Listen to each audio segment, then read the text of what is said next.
says we're live. So, hey, adventurers, welcome to another author interview. This is the fourth one that I've done, and this is with my friend J.R. Carrel. If you want to go ahead and introduce yourself. Hi, I am J.R. Carrel. Some of you may know me from my BookTube channel. Also, J.R. Carrel. I do book reviews, author interviews. Had Tony on before. I love Tony's channel. I love people who have similar interests as me. Dragons and Arthurian legend and stuff, history buffs, stuff like that. But I also am an author. Currently have 4 books out.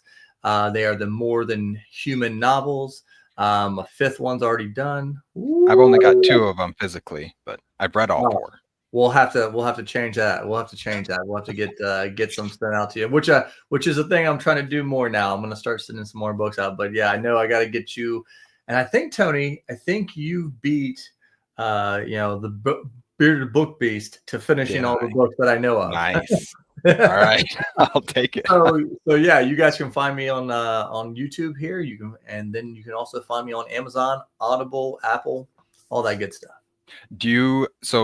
I linked your website in the description down below. Does that work for buying books and everything from you? 100%. Yeah, my wife, AKA my producer, she does all the technical stuff. She built that from scratch. It does work. It's so if you want an autograph, because people will have asked me on multiple occasions, like, how do I get an autograph copy? And it's like, well, I guess you could email me and then I could do, so my wife set it up where you can just click on it if you want to buy it from me. And then it'll just pull up PayPal or whatnot and then streamline the process, or it'll click and it can take you to Amazon or Audible. So yeah, I love the website and she's updating that all the time now. Yeah, I was looking through it and I was like, this is a good website. Very, very easy to use, very easy to find what you're looking for. So I was appreciating that. Absolutely. If any of the viewers see this and want to buy the books, absolutely go down in the description down below. Check out his channel and his website are both linked in the description down below. And yeah, buy some books from him. All right. So let's see. Where are my questions? Do that. As many as you want. Yes, all of them, all 4, and then 5 is coming out soon, sometime, whatever soon means. Soon, and hopefully next spring. I wanted to do it. I wanted to do it this year, but I just want everything to be perfect because this is going to be the biggest release ever. So it has to be perfect. Why don't we start with that? Let's talk about your series. Let's talk. What is your, what are the 4 books that you have out, and what is this 5th one, and how does it fit into it?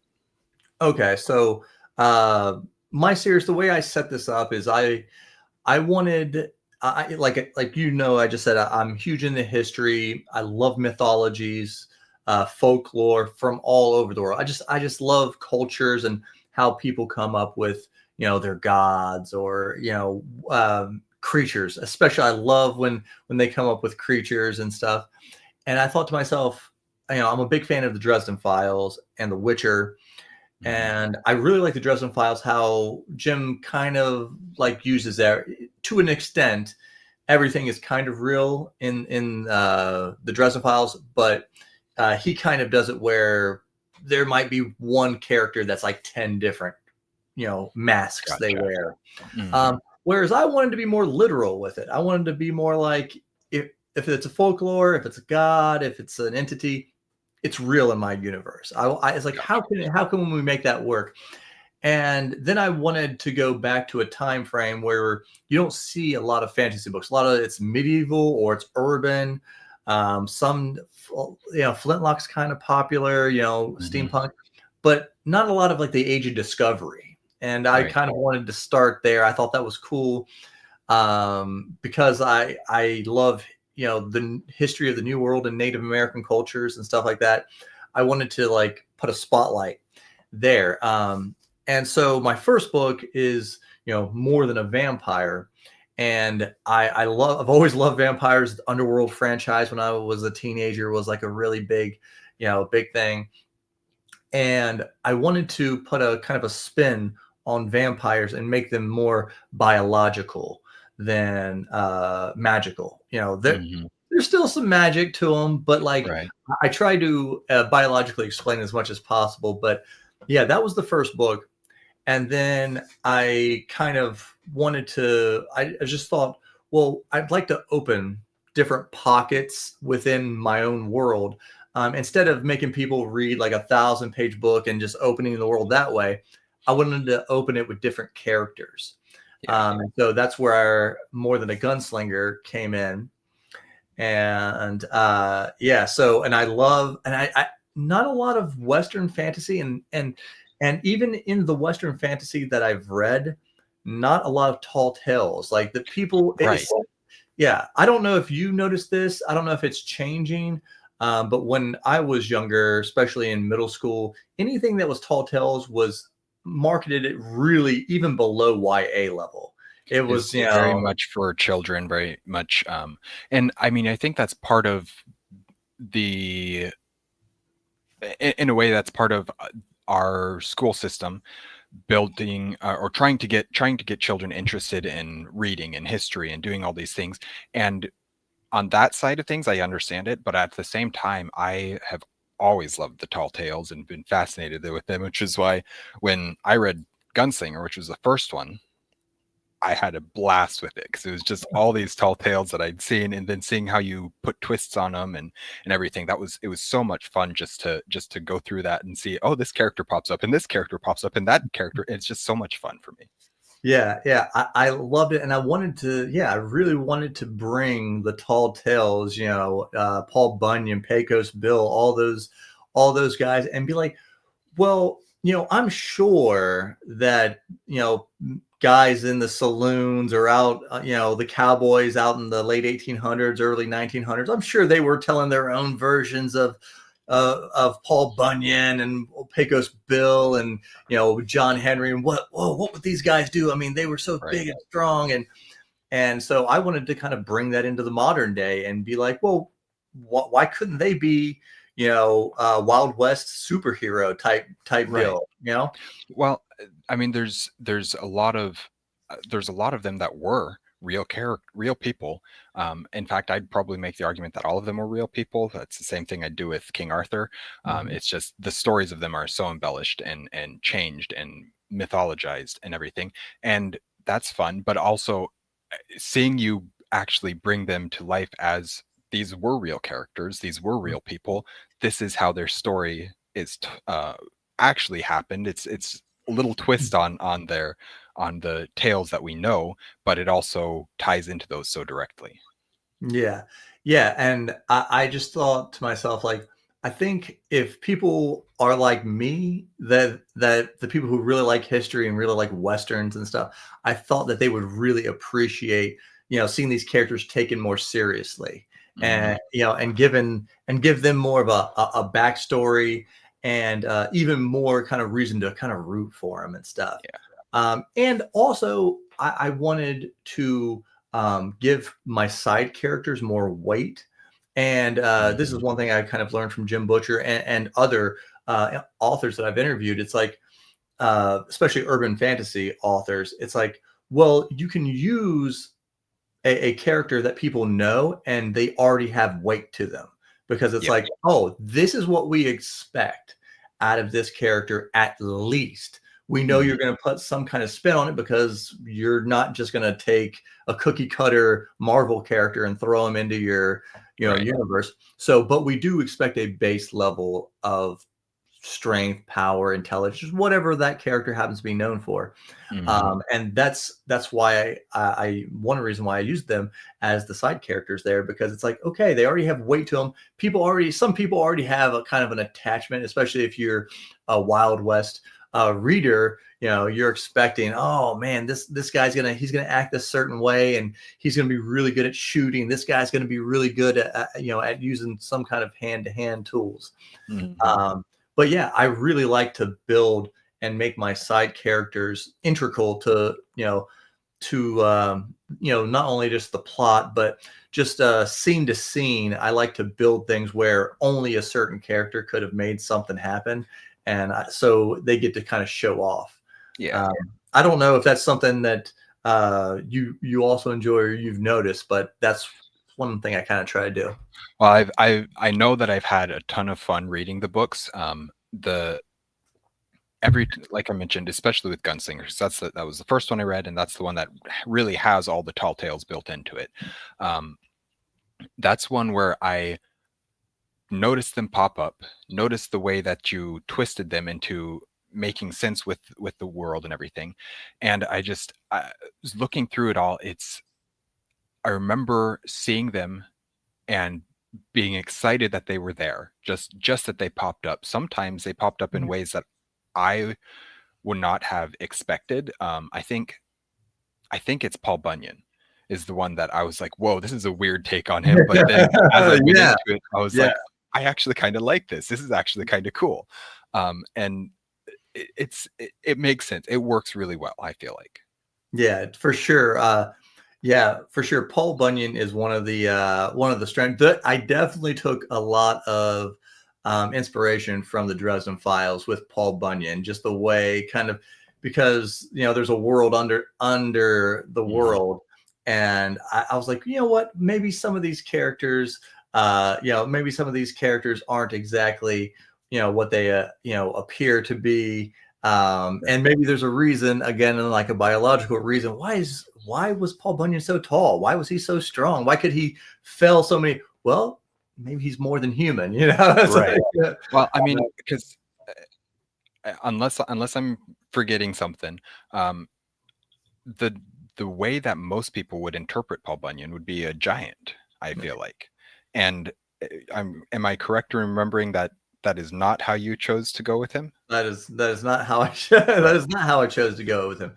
And I mean, that was so interesting to me, but also kind of shocking. But as I continued through it, I was like, I actually kind of really like it though. yeah, and like all watch and growing up, I wasn't huge into reading. I was a movie, comic book, Mhm. kind of guy, and I would see characters used in especially TV shows, and I would be like, why is that character like? And then I'd find out that it was made from a book, and late years later, I'll go and read the book, and I'm like, why was that character so corny in the show? And it's like, and then as you think about it, you're like, well, yeah, it would be really hard to pull off certain characters if you just made them exactly the way they were. Yeah. And for Paul Bunyan, that was kind of my thing. It's like, well, how does Paul Bunyan move around in the world if he's just a giant? Right. And because he's a lumberjack, right? So you think Mhm. either he works for a company or he has his own company, but how can he be a giant and people just just not he's not getting rushed by the U.S. government or something, Uh, Right. so I was like, well, what's the most creative way and keep inside the same spirit of the character, and hopefully, most people who have read it, don't hate my my view on Paul Bunyan. Well, that's the thing. I do think it worked well because you kept that what we know from of him from the tall tales is he's this massive lumberjack. And okay, well, if he can't be a giant, what are some ways that we can get around that? How can we play with that? And that's what changed my opinion of, oh, he's this to, oh, I actually kind of really like that. Because our perception of that creature is so different than how we think of Paul Bunyan. But you still have to make it work with the universe that you're building, and that part I found fascinating, and also just thought that it worked really well. Yeah, and again, with each of the characters that I introduce, and I try to tell people this, like, I'll have people message me about the books and stuff, and I tell people it's like every character that I introduce is doing something other than just there to do dialogue or just there to be in passing. And and Paul Bunyan, especially the way I made Paul Bunyan, you get to see a deeper side of the veil, Yeah. the the other side of the world or whatever. And each character kind of gives you, we get to see we get to see Victor, a Yeti hating Sasquatch, and and so we get a little bit of everything. And one thing I love to do is find out where these folklore stories come from, right? And a big one for Sasquatch, everybody knows about, Seattle and Mhm. California and stuff, but there's a big one in the Ozarks, in Arkansas. That's, one of the biggest, there was I forget on one of, man, there was a movie made back in the 80s.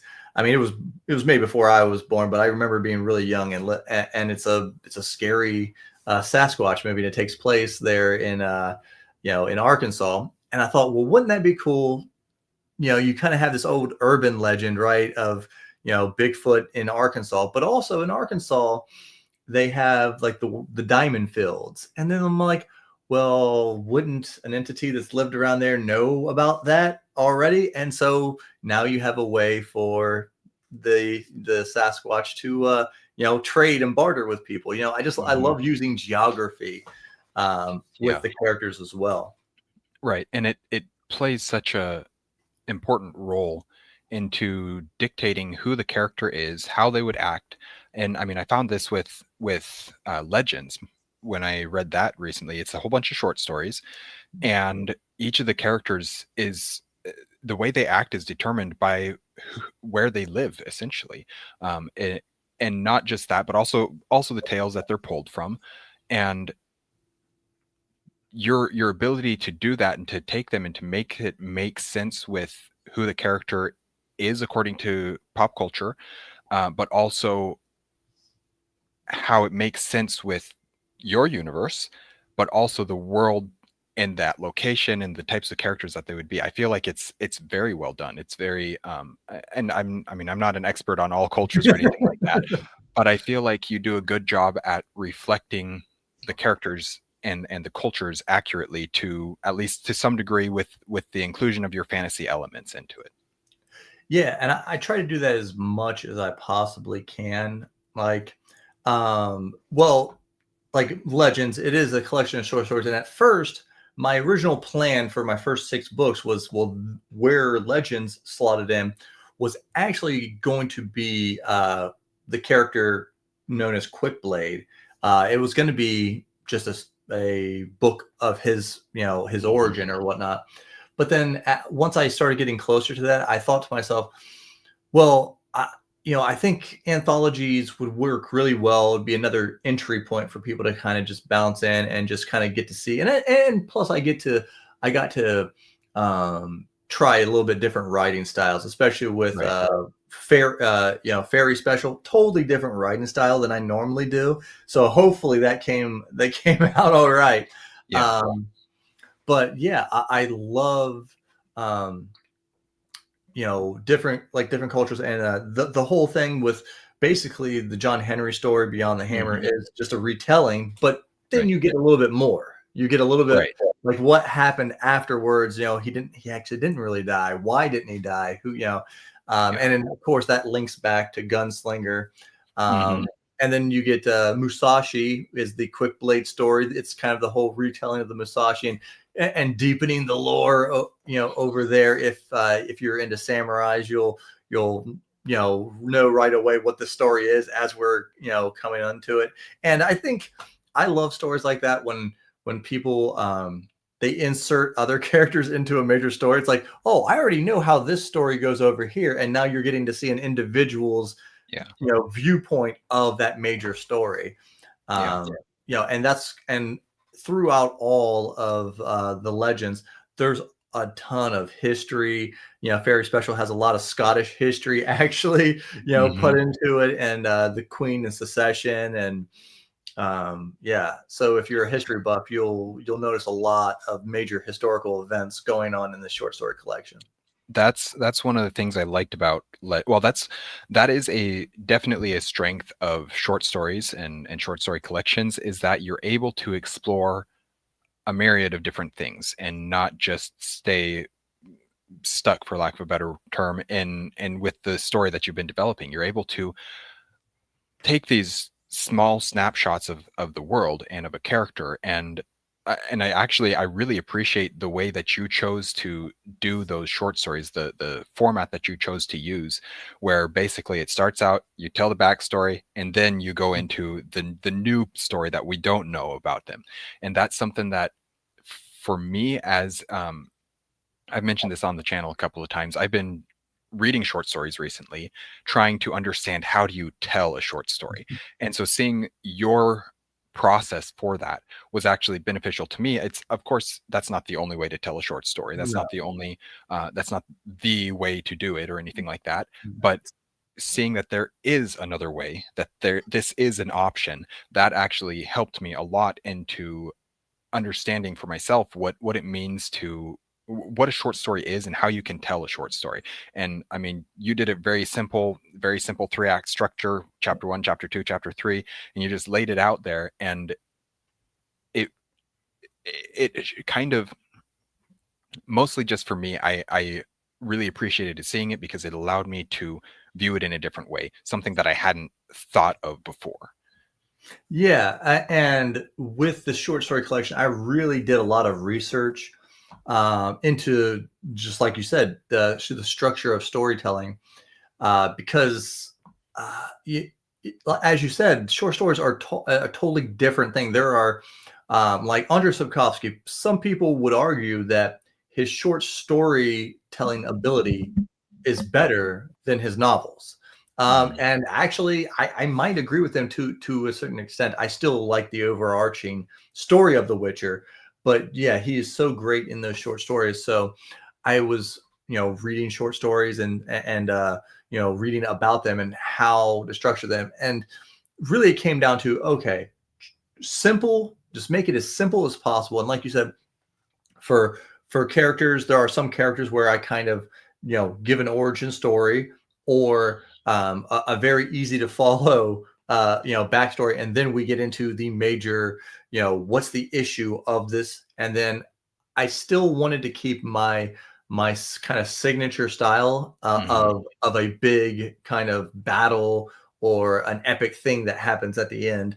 Right. So I kind of kept that structure, but I also, um, I remember when I first got on BookTube. I forget who the BookTuber was, but they were talking about John Grisham and how he's known for what they call like popcorn chapters, where they're like 1,500 words or something like that, where it's like you can just keep going through them, and you're like, well, why does this book that's not crazy long have 100 chapters? Well, it's like it's because it's almost a dick shoe. You're like, Mhm. oh, okay, I knocked that chapter out. Let's just keep going, and maybe Yeah. you get people to read more that way. But I also wanted the stories to be shorter because they are supposed to be short stories, and I didn't want to bog people down with kind of unnecessary stuff. But I also wanted to kind of open up the world, and since all these characters have been seen before in the other books, people, and especially if you have read those, you'll be like, oh, okay, so he was doing this or she was doing this at this time, and it kind of just widens the world for you. And if you're a first time reader, if you like these characters, you're like, oh, well, this is a pretty cool character. Oh, he said that he does a lot of adventures with us with Simon. Oh, who's this? And then that'll Mhm. lead you to the Unbreakable trilogy. Right. Yeah. So I mean, that's a good segue into your trilogy here. You want to talk a little bit about that and your idea with that? Yeah, yeah. So the main character, Simon, actually was loosely kind of based on a character that I wrote in a kind of a short, a novella that I wrote. Man, I was probably 17, 18 years old when I wrote it, and he was just a side character. But I for years I thought, well, what would make a character? How could you get a good guy to go to be like that? And it's kind of the Joker story. One bad day can send you, Mhm. down the spiral. But I started down that avenue, and then once I kind of got into the character, he just kind of became his own thing. So like if like only a few people have ever read that story that I wrote, and he resembles nothing like that. But what I wanted to do is I was really into underworld vampire like lore, but I wanted more mythology. Your high school hygiene. So many characters still not placed on. Oh yeah, yeah. I used to just create characters when I was in high school, and I'm like, oh, that'd be cool to tell a story one day, one day. Yeah. And I could. There are still characters that I actually really liked the concept for, and I plan on bringing back. But yeah, so I was so fascinated with all that underworld stuff, and I was like, but they just didn't tell you enough about it. Like, and then how could I expand on that? And that's where I molded that character with that kind of deeper world, and then I just started getting into the Dresden Files, and I was like, that is a cool concept about everything's real, but these vampires and stuff, they don't want to just be out in the open. Although we've seen shows like True Blood, and True Blood was okay, but it always centered on more corniness. Whenever the big mythological creatures were out in the open and everybody knew about them, it always seemed a little corny to me. So I was like, well, how would ancient beings, they would want to be on the down low and try to run societies and corporations and stuff like that. But Sounds familiar. right.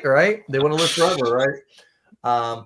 But I just thought to myself, like, when I started writing it, I was like, okay, I see the opening scene to this. You have this warrior vampire. He's old to our standards, but as a vampire, he's still kind of young. So he still gets to have that like early 20-something swagger about him, because he's young for a vampire.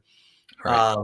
And I already seen the ending scene, and I was like, okay, so he's going to go from there to this ending scene, because again, I was still in that, like, well, what can make a guy go bad? And if the ending of the book. So and I hopefully most people didn't see that coming, that ending coming.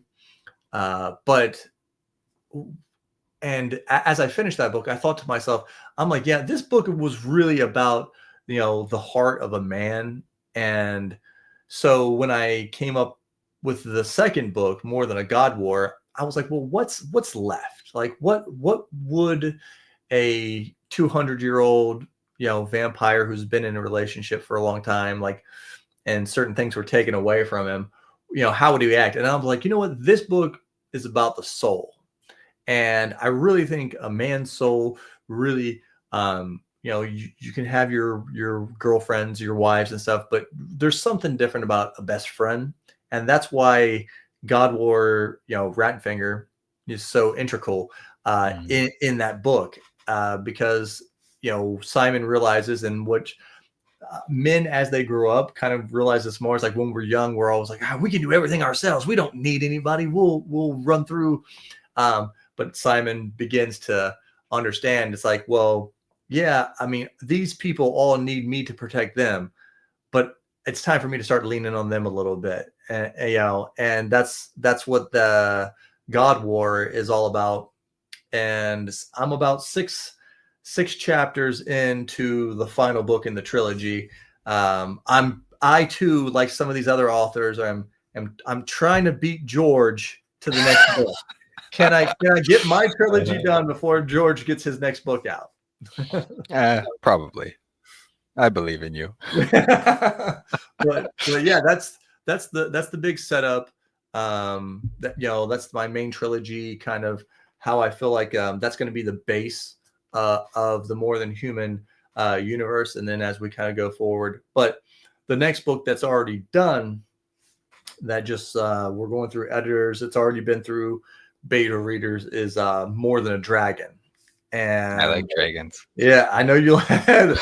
Trust me, I as I went through this book, I and looking back on it, and I've read it a bunch of times already, right? And I've had beta readers read it, and then I watch most of your videos, and I know, and I'm just thinking to myself, it's like, Tony's gonna think I wrote this book to a lot of the things that he really likes.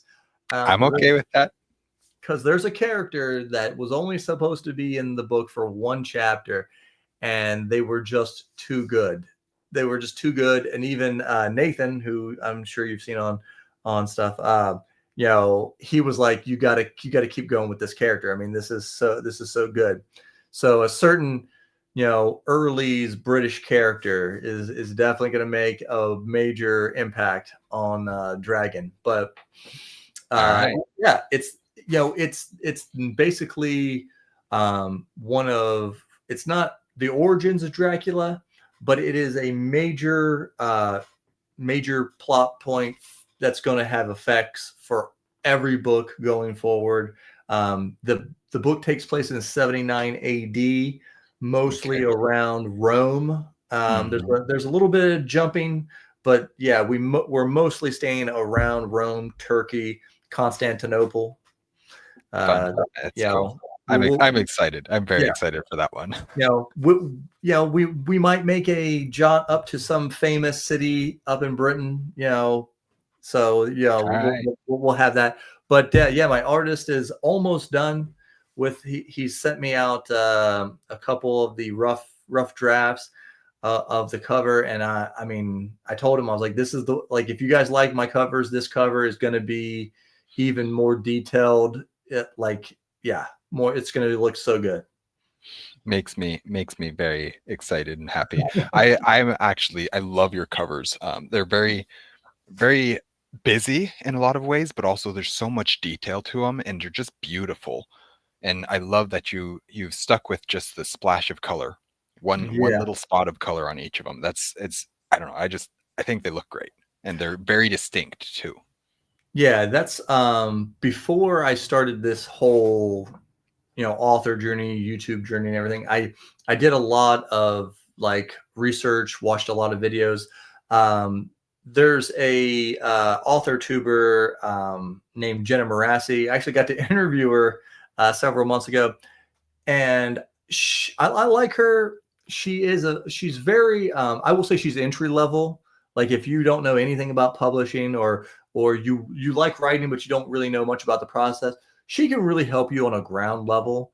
um you know, and then there was another one called iWriterly, and her thing was more about the actual behind the scenes type of stuff if you wanted to query companies. But yeah, I got into those two, and then kind of splintered off and started watching some other stuff. Dale, self-publishing with Dale, great. But I wanted to have different book covers. I wanted people, like, if people are scrolling through Amazon, or one day if they're, you know, walking through the bookstore, it seems like a lot of these book covers, they look so similar. Yeah. Especially if you have a famous, like Fourth Wing came out, right?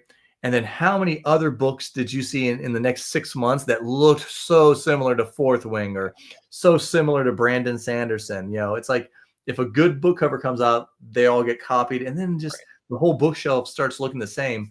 But I always thought, in my mind, I always loved, people who could do really good pencil drawings. And I don't know why. Mhm. I don't know if it's a human thing or if it's just a me thing, but I really am drawn to black and white. Like, Yeah. it really pops off to me. It certainly does, and the I mean, with the color, with the covers, I often think of like these are like coloring book where you fill in what it's supposed to look like around it, kind of thing. And that that has been something that has stuck with me since I saw whatever the covers I saw first of yours, and I saw that and I was like, okay, this is what it reminds me of. But that's not in a bad way. That's in a way of I'm allowed to imagine, I'm allowed to visualize, I'm allowed to see more than just what's given. And I think that's kind of in a lot of ways one of the themes of your more than human universe. It's not just this reality. There's a little bit more. Just imagine a little bit more, and that's Yeah. what you'll find. And in that way, I see the series reflected very well in the covers as well. Yeah.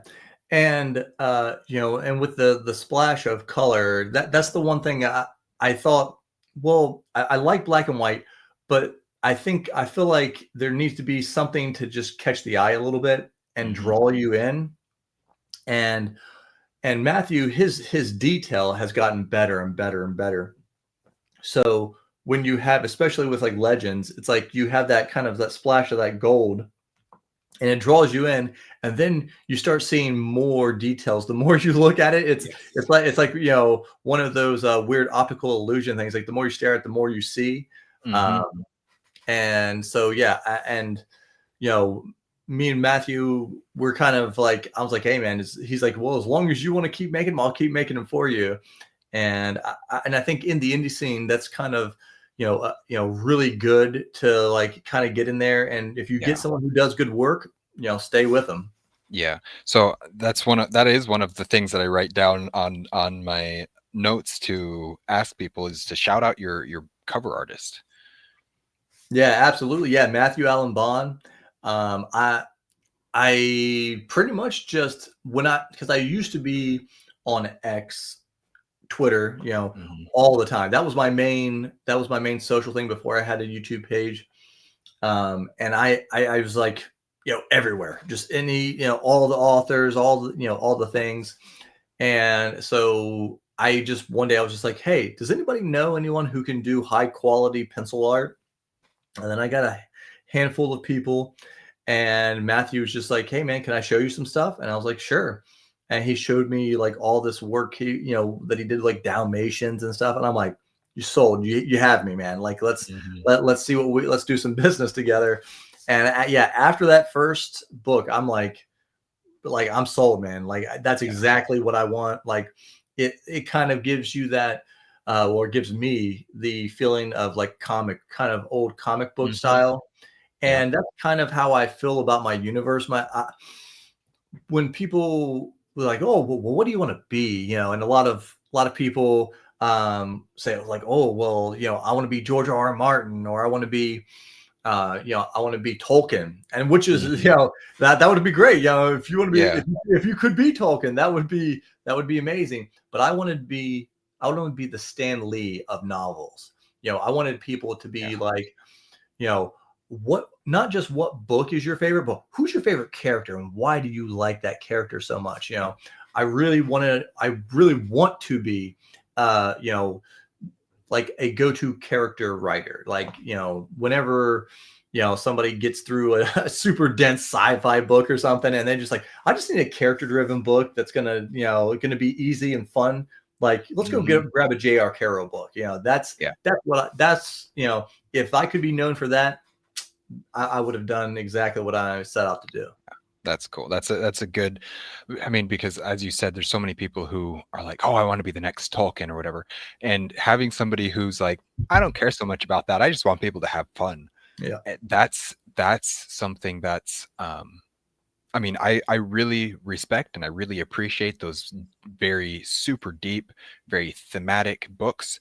Um, but sometimes I just like a fun book, and that's like each of the four books that I've read of yours. I've come away and just been like, that was a lot of fun. I had a lot of fun reading that book. And for me, I mean, that's invaluable. The having that something that's so different, but I know that I will enjoy. And I mean, you know my taste in books. You know that sometimes I'm not a huge fan of overly adult content and stuff like that. But even with that, I can still just go have fun with your books, and I appreciate that so much. Yeah, and you know, and that's the thing. It's like if somebody told me they had fun, I'm like, man, that's what I'm here for. I'm here to get like the world is crazy enough as it is right now, and I don't need to be. I don't want people to be like, oh man, I just had so much introspection when I read this book. I'm just like, I mean, that's fun sometimes, but like, I don't want any Mhm. introspection right now. There's too much craziness going on. Yeah. I just want someone to take me away for 3 or 4 hours at a time, and get to just, go out there and watch crazy battles. But also, there is a deeper story, but again, it takes place over the course. It's taking the course over 3 books. Right. So there is going to be some deep moments in this third book that people are going to be like, oh, because I'm going to do my very best to land all of the balls that I threw into the air, and all these emotional things that really hit Simon hard in the second book, especially in the first half of the second book. But I try not to bog anybody down in any one specific book with too much of that. And I do remember when you read Vampire, you're like, oh, there's certain parts, and I was like, yeah, there's probably a couple parts in there. But I knew I was like, you're gonna like God War so much better, because and it's funny because there were several of my beta readers that were like, well, the best, like when they were reading the first book, they're like, the best part is when it's just Simon, like just going off and doing his own thing and making these side quests and battles. And I'm like, well, and it's not that I did that on purpose, but it's just the way that the story was going to break down. I was like, Tony's going to really like the second book even more. Yeah, it's good. I mean, I'm not, well, first off, I don't want to make it sound like your books are shallow or anything like that. That's not what I'm saying. I just am saying that I have a lot of fun with them. But then I'm not trying to make you write books for me specifically, but I do appreciate it. No, but like, and that's the thing. It's like, I don't chase trends. I had this, this whole, at least especially the first 6, I did deviate from in the short story collection, but I also kind of, in a way, I ended up doing more, because I added more stories. But I've had this 6-book thing kind of, all set up from the almost from the very beginning. Because I was like, if I'm going to do this, I'm going to go all out, and, I just, whenever I see people say, oh, I really like this, or I really like that. And then of course I have my beta readers, and that's kind of how I shape, the story inside of the major story. So it was just like, having discussions with you and watching your book reviews and how excited you get about certain things. And there are other booktubers too that I watch, and I've taken little cues from them. I was like, oh, they really like this. And that seems to resonate with a lot of people. And of course I feel like me and you were just like, we were both into really history. So it's gonna kind of, and Nathan or the Warlock, whatever he jumps on, we like a lot of the same things. So when I write stuff, I just happen to know. I'm just like, this person's really gonna like this. And there's like I said, I think this next book, there's gonna be a lot of things that you're gonna be like, did he write this because I talked about this stuff? And a little bit yes, and a little bit just because we're very similar people. Yeah. No, that's I appreciate it. Whether it's specifically for me or not, I do appreciate books that I enjoy. That's always, I mean, that's why you read, is because you want to enjoy what you're reading. Sometimes you want to learn something. Sometimes you want to see something new. There's all sorts of reasons for why people read, but the primary reason is because it's enjoyable. And so if you're reading books that aren't enjoyable to you, maybe find a different book.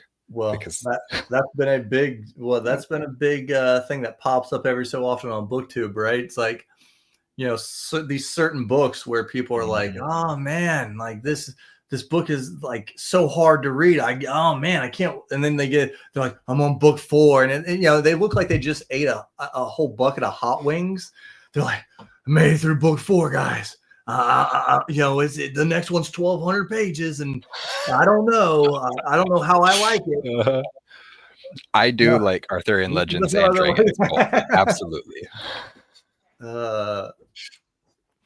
See, you're famous, Tony. People just know.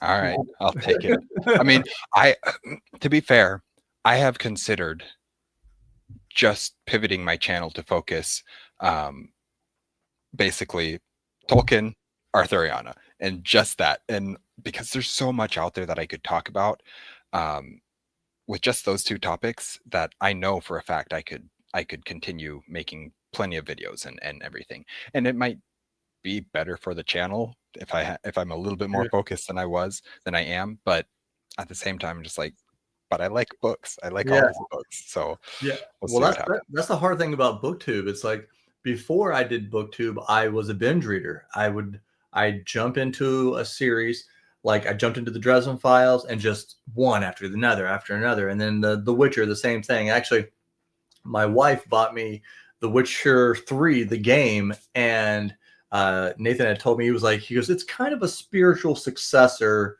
to the books. So I was like, well, why don't I just do the books, and then I'll be caught up and it'll be cool. It's like I have the backstory to this whole video game. How cool is that? And I just fell in love. Yeah, that's true. That's true. But yeah, after I got into them, I was just like, man, and I did the same thing with the Dark Tower, just churn through. And I believe the final book or the final two books was the first time I ever did anything on BookTube. I was actually on, oh my gosh, man, I forget his name. Not Mike's. He's gonna kill me because he was the first one to do an interview with me. But I'm just like, I'm blanking. But we did Dark Tower reviews, and yeah, that was pretty crazy. After that, and then I did a interview with Philip. And after that, I kind of decided, I was like, oh, I'm gonna start BookTube. But then once I got into BookTube, it was like there wasn't a lot of binging anymore. It was more like, oh, well, everyone's wants to read this, so I'll, and that is fun. It's fun to read stuff when other people are actually reading it, and it's like you get this kind of energy, like, oh, everybody's reading the new book together. There's something in the air, like everyone can talk about it. But so there's not very many series that I've binged. I'm kind of binging Dungeon Crawler Carl right now. There's not a lot of other books I'm reading, and after like the third book, the books start getting really big, so I can kind of make them last a whole week per book. But yeah, like maybe Cradle. I kind of binged Cradle, but those books are like 350 page books. They're like the same size, a little bit bigger than my books, maybe. I will say I really appreciate. Well, part of what I appreciate about short books is that they're short, and is that it's not so massive of a commitment, and that you're able to sit down and make a significant chunk of progress in one sitting, and that's very beneficial for me right now, especially because I mean I do the vast majority of my reading on audiobook at the moment, and so when I have a physical book that I need to read, physical reading is still my favorite way to read a book, but I don't have nearly as much time as I would like to, and so it really helps with the shorter books that I can sit down and make some progress. And I think that's pretty much what I did with Legends. I would read one short story each time I sat down to read, and 3 chapters. I can do those 3 chapters. I mean, it only took me half hour, 45 minutes to get through one chat or one section, and so that was really helpful for me, because it made me feel like I was making progress through your book, making progress with what I was reading, and that, I mean, that's encouraging as well, especially you get these long books and you sit and you read them and you read them and you read them and you read them, and it's weeks or for me months go by.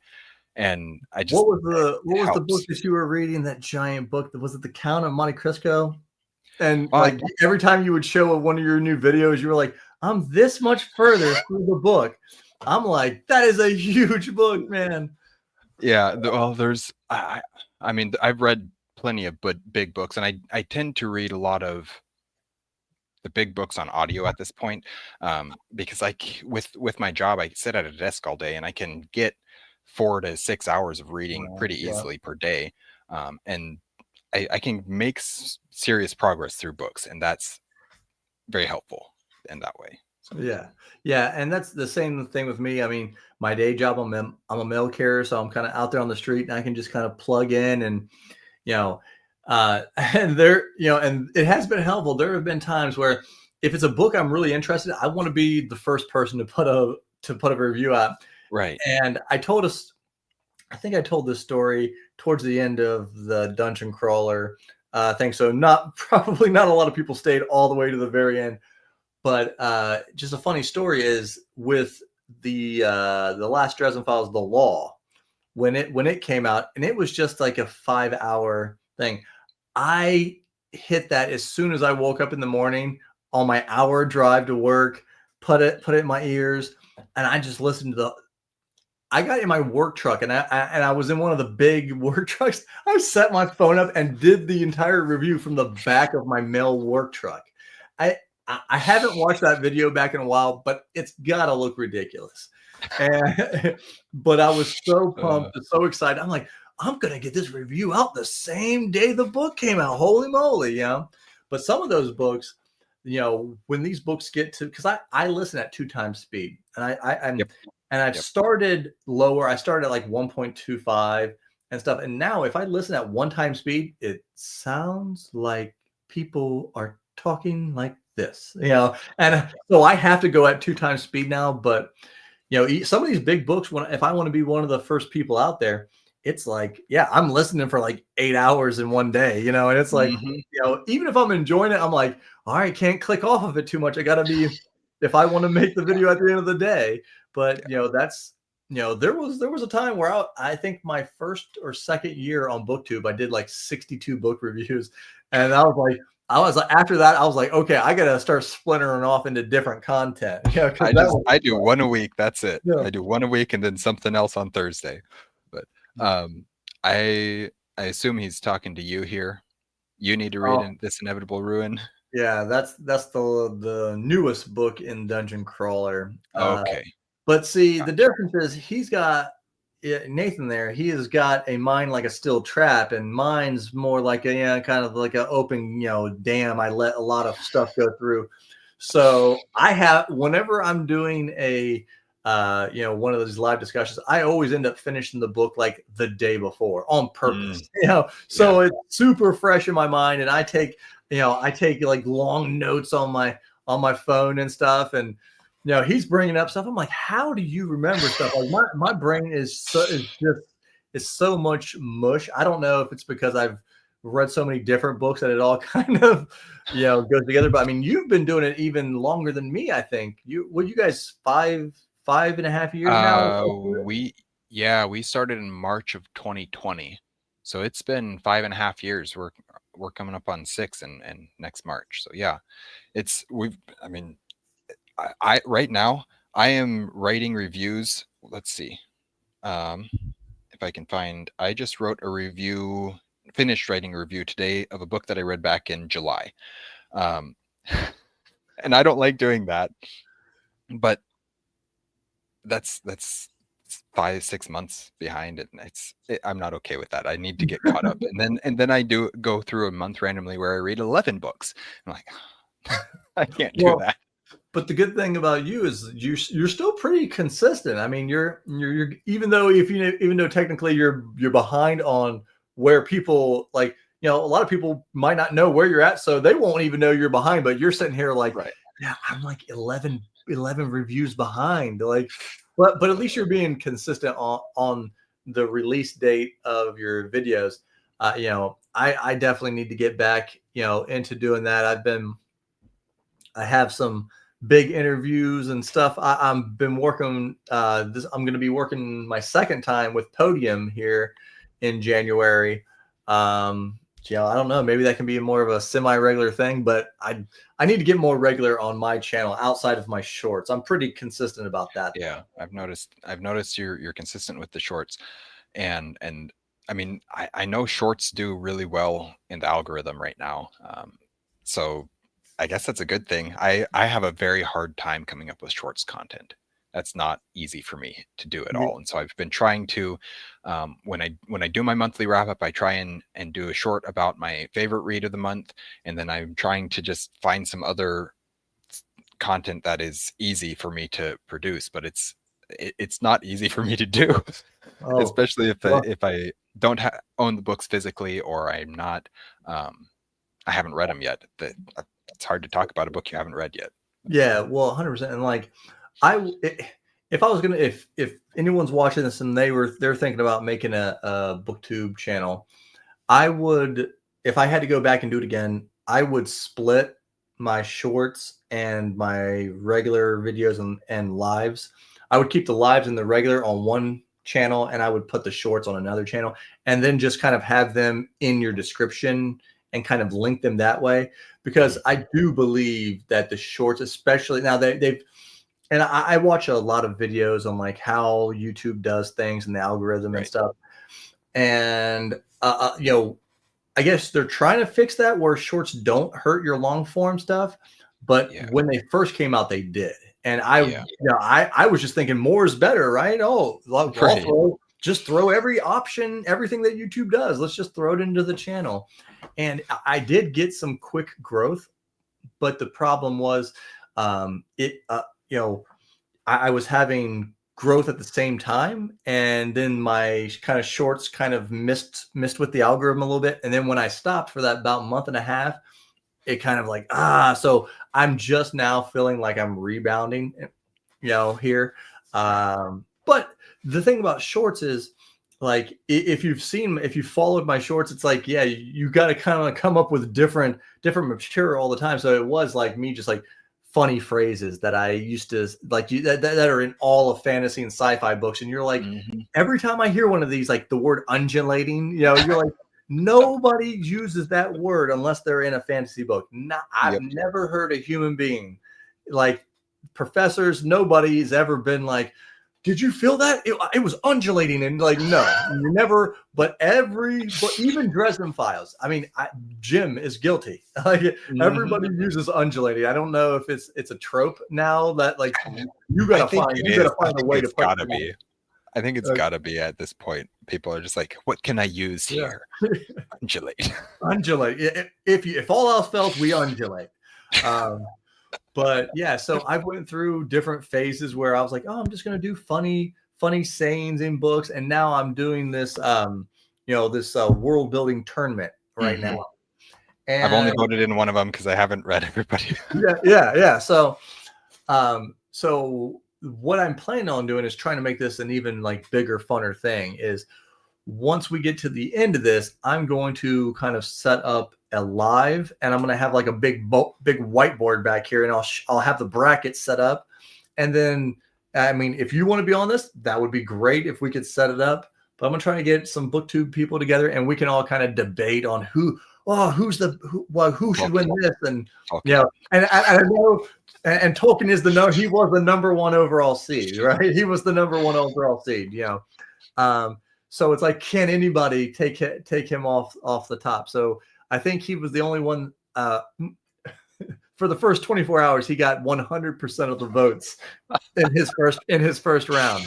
Uh, I think in the last day, I think N.K. Jemisin got like 2 or 3 votes, but it was pretty lopsided. I'm not gonna lie, but somebody had to face him in the first round. Looking at me, yeah. Well, uh, I mean, it's hard, and I mean, like, I'm sure all these other authors are great. It's just my reading is so eclectic, and I read random things. I haven't read. I mean, like, you're using these major, well-known authors, and I'm like, I haven't read I've them all read either. Tolkien, and I've read of 2 or 3 of Butcher's books, and that's it. So like, I can't vote. But Yeah, I haven't read. I have read a little bit from most of these authors, but like Jemison, yep, I haven't read it. But I hear apparently she is phenomenal. She's won like yeah, every single one of her books from her Broken Earth won the Hugo Award, like right. every single time. So I'm like, they got to be good, right? But I mean, Well, there's something to them, whatever it is. some I'm not sure, but there's something to them. So yeah, I'll those are ones that I'd like to try out at some point, but I'm not sure when or where that will be. But yeah, um, we're at 58 minutes here already, and I haven't really asked you any questions about your writing process. So let me ask you. I got some time. If you got time, I'm not running out of here. All right, let's ask a couple questions then. I don't mean to just cut off the conversation, but I do want to hear a little bit about your writing process because that's something that I am trying to understand better for myself, as we talked about a little bit before we got started here. Let me find where it was at, where the questions are. I don't order them in any sort of priority. I just, I have a question that I'd like to ask, and I write it down, and then I have to go through and find it. Um, let's see. Come on, where's it at? What is your writing process like? Do you use a detailed outline or just know generally where it's supposed to go and how things are supposed to happen, or is it something in between? And then Okay. how has that changed over the years? Yeah, yeah. So, um, you know, the way and we kind of talked about it a little bit.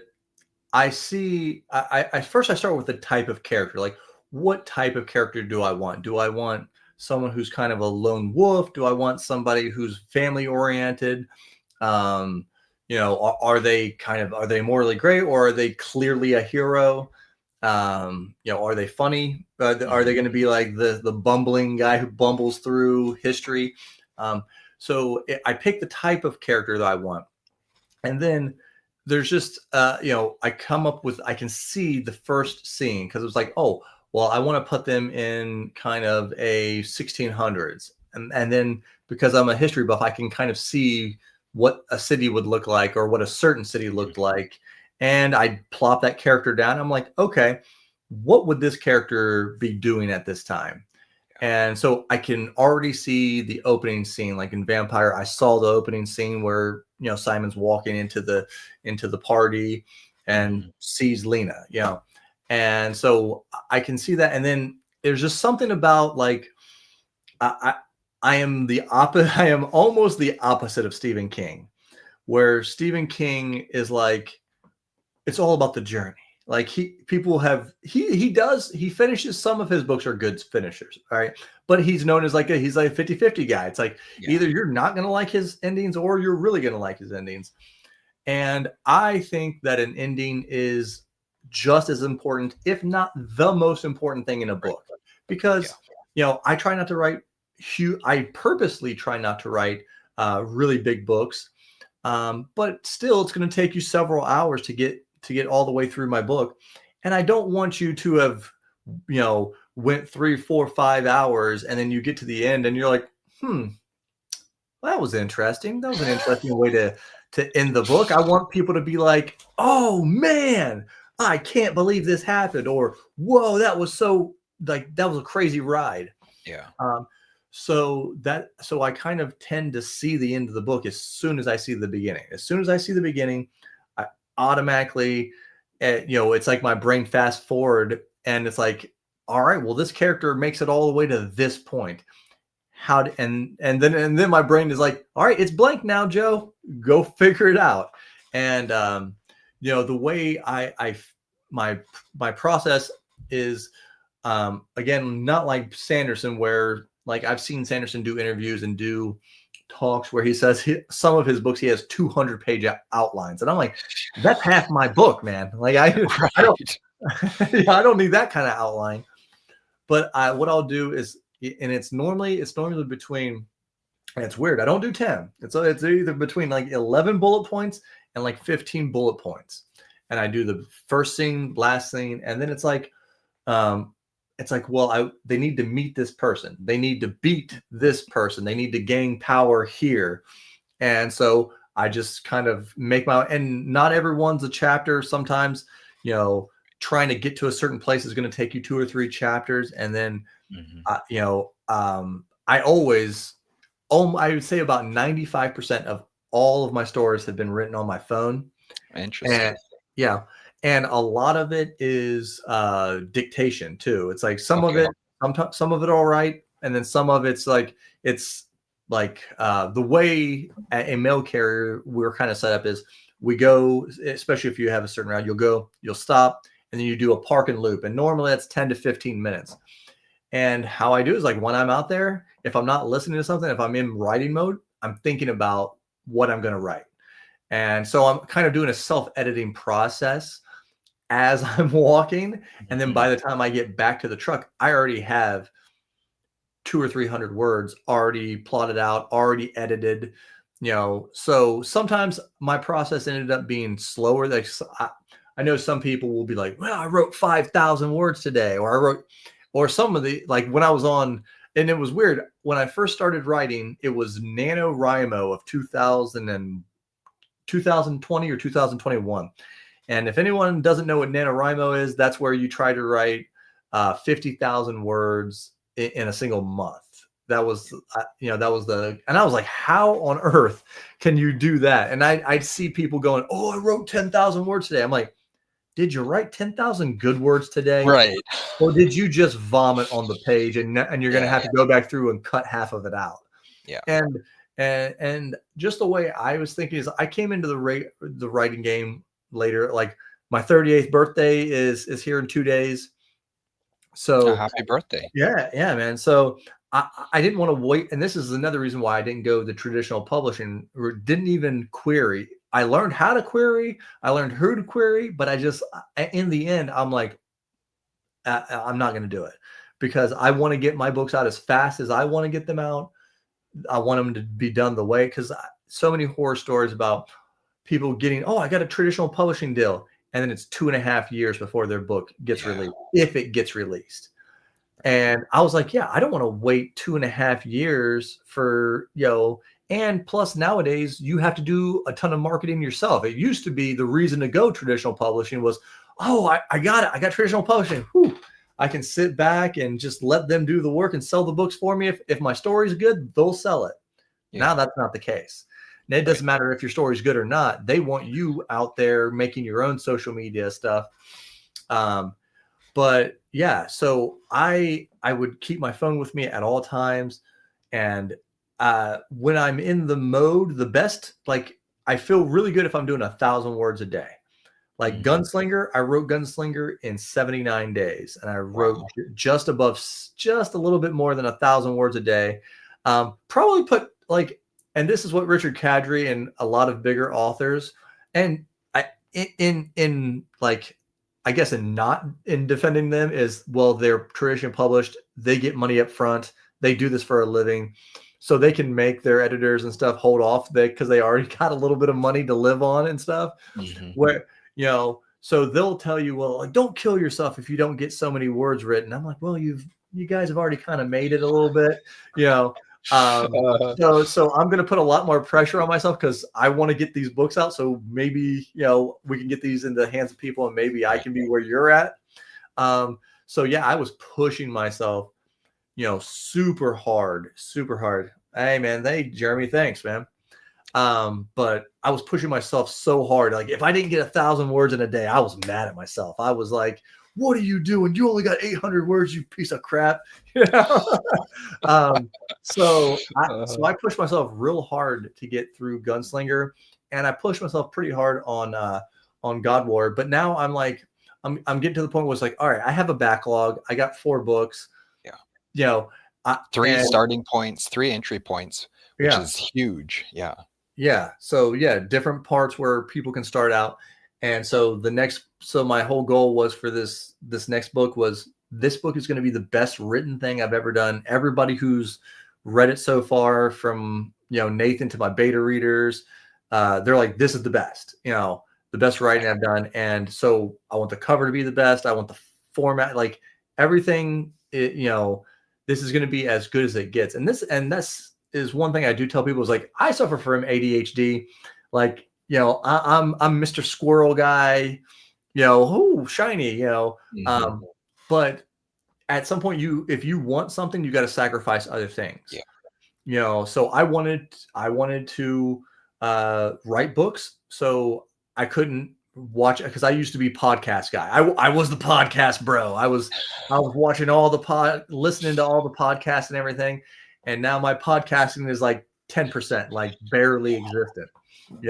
So I can write, so I can, and here's the thing too, is one of the first things, like, and self-publishing with Dale, he said this, it's like, if you're going to write in a genre, you need to read in that genre. You can't, think that, oh, just my normal imagination is going to make me be able to write something that no one's ever seen before, and it's going to be the best thing ever. And it's like, no, like, if you're going to write in a genre, read in that genre, understand what people like about that genre. And, and that's one thing I'm always getting better at. The writing craft is, I like to think I'm pretty good at storytelling, but I'm trying to up my writing craft game.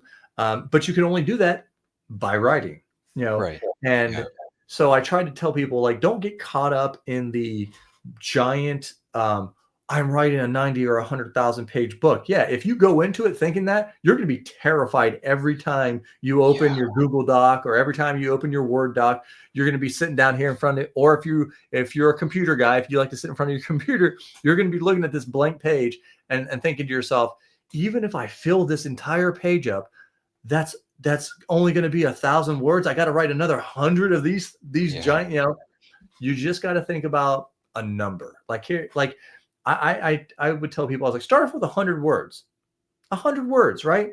And Mm. at first, you might think that's hard until you do it, and then you're Right. going to be like, 100 words is nothing. Like I can do 100 words 3 days in a row, and then it's like, oh, and then and literally all you got to get to, if you're not trying to be like me, where you're trying to write as much as possible, get as many books out as possible. If your whole goal is, I just want to write a book and publish a book and see if people like it, 300 words a day. That is all you need. That's over 90,000 words in a year. There's your 300-page book, Mhm. plus. So try to make it as least daunting as possible, but be consistent. Yeah. Write something every day. But I will say, don't kill yourself.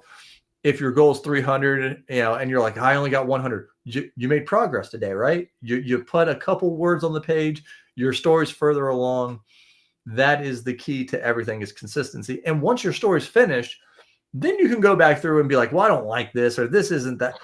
Because by the time you finish that 90,000 words, you will be better than the person who started that 90,000 words. So then you can go back through, and it actually does feel kind of good. Like when I go back through now, I personally, Me too. I Me too. promise you, I wasn't talking about you. Uh, Wasn't talking about you. But like now, when I go back through, I'm all like, I try to go. Some people say, well, when I finish the book, I like to just let it sit and let it simmer for a month or something. I like to go right back through, because then it's fun, because I can be like, I can write better than that guy did. Like I can make this scene look a little bit better, but mhm. also I don't have as much editing to do, because like I told you, my process is like I do a lot of self-editing as I Yeah. go. So I'm not writing 2, 3, 4,000 pages. Like, so it's not as hard. Some people will think like the editing process is the worst thing for them. I don't like the editing process, but it's not the worst thing ever, because I'm not cutting out, like I'm not writing 150,000 words and cutting it down to 90. I'm Right. maybe I'm writing 95 or 100, and then I chop some here, and sometimes I have to add. I've Mhm. had that. Like some people in this last book, my beta readers, like, we need to spend more time here. This is too cool for you to just make this be over in one chapter. So I'm like, all right, well, I mean, if everybody's thinking it's really cool, like I'll keep going with it. And yeah, this Dragon is the longest book I've written, but it's not crazy long. You're not going Yeah. to be like, it's not going to end up, my books aren't going to go from here to here. Right. It's about 4,000 words longer than That's not bad. Vampire. Yeah. So That's 20, 30 pages. Not a whole lot. yeah. That's cool. Well, first off, I really appreciate hearing that, because the one project that the one project that I have completed that was a novel length, was a Star Wars fan fiction, and I had the very first scene and the very last scene, and because I had those, I could connect the dots between them. Nothing else that I've written has had a closing scene, has had that, and it wasn't actually the last scene; it was the climax The climax. of Yeah, sure. Yeah. the moment. And I, I haven't been able to figure out how to find that climax or that ending moment. Um, how do you find that? Because you say you plop the character into the setting, and then you know that ending scene. Um, how how does that come to you? How do you figure out how where it's supposed to end? Where it's I supposed to. guess. Yeah. Now this is getting. Now I will say, in defense of you and other people who have trouble getting to that, it's become easier because I'm kind of writing in the same Right. world. So when I Right. drop a character in, they have to abide by the story that's already kind of there. Hmm. So I don't make plot holes, hopefully, but um, but at the very beginning, it was like I did a little bit of like I put myself in the scene, like that's why I don't like 3D movies. I like to be able to. I'm one of the, and now I've heard some people can't do this, but me, I can get sucked into a movie. Like if that's why I don't like a lot of distractions. I'm not. I don't like to go to the dinner in a movie type deal because I don't like people getting in my way when I'm trying to watch. But I can just sink into a movie and I can put myself in the movie. And that's kind of what I do with my characters. I'm like, okay, I'm gonna put myself in. I know the first thing. Okay, he's gonna go meet her. Who is she? Why would he be acting like this? And then so I was like, oh, well, because they're from different cabals. Well, okay, well, what's a cabal? And it's like, oh, Dracula started, these cabals, and how would he realistically do it? Well, he'd want a foothold at all four corners of the globe, right? Well, how would he do that? So this just kind of kind of follows this. And I'm like, well, he's just a young vampire. So, but like, well, how can it be epic? Well, because it's supposed to be a kind of dark, epic story, kind of akin to The Witcher, and kind of how The Witcher, he kind of doesn't want to be political. He doesn't want to be involved in the system, but he's a great warrior and he's smart, and people know that, so they pull him in. And he kind of, and by the end, Geralt's world famous and all this. And I didn't want Simon to be world famous, but I did want him to just be this kind of normal guy. And the story, I wanted the story to just feel like you're following a guy who just doesn't want to be this big known person, but just kind of keeps getting sucked forward and pushed forward. And him just wanting to be with Lena, is why he gets pushed in the directions that he does. And so I just come to the point, well, at some point since these cabals don't like each other, there's going to be a pinch point where he gets pushed all the way to the point where he's going to have to decide. Right. Yeah. And I'm like, how can I make that crazy for the viewers or the readers, listeners?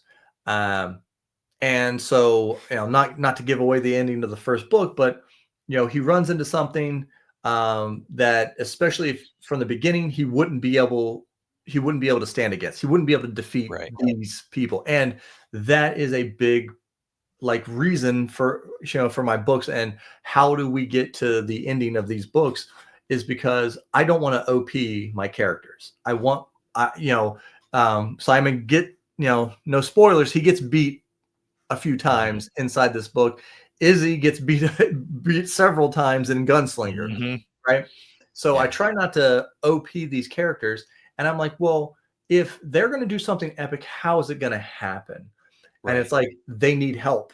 They need help to gain strength, and they need help to kind of Simon uses his connections a lot, especially in the second book. And there's a point, and Nathan, anytime we talk about it, he brings up the point at the very kind of the climax of book 2, where you think a certain thing has always worked for Simon, and that's what's going to bring him the victory. And when he uses this certain thing and it doesn't work, it's like, that's the whole, oh my God, it's over. Like he used Chekhov's gun and it didn't work. And then of course, then I hit you with the big, twist. So yeah, that's, I just kind of think to myself, it's what kind of story you want to tell. If you wanted I wanted to do a revenge plot for the Wild West for the Gunslinger. And I'm like, well, what can be a cool finale? And it's like, well, yeah, we're going to end up going up against this bad guy. We're going to figure out that this bad guy is not just your normal robber baron. And that's the fun of the story. The fun of like Stephen King's like, oh, the fun is all the story. Well, the fun is figuring out what you're going to go in my stories is figuring out what you're going to go up against. Interesting. So it, but not every story has a big, fight climax, but it's like, I think everybody can take, well, what what do they need to overcome? Chekhov's screw you. Chekhov's gun, lesser known. Oh, dude. Yeah, yeah, yeah. Yeah, The Chekhov good. screw you. I Yeah. like that, actually. I like that concept. Actually, I really like what you said, and that's something that I'm going to have to try for myself to see if it's something that works for me. But I've never even considered that you could just insert yourself into the story to see what's going on. That's like never come to my mind, never crossed my mind.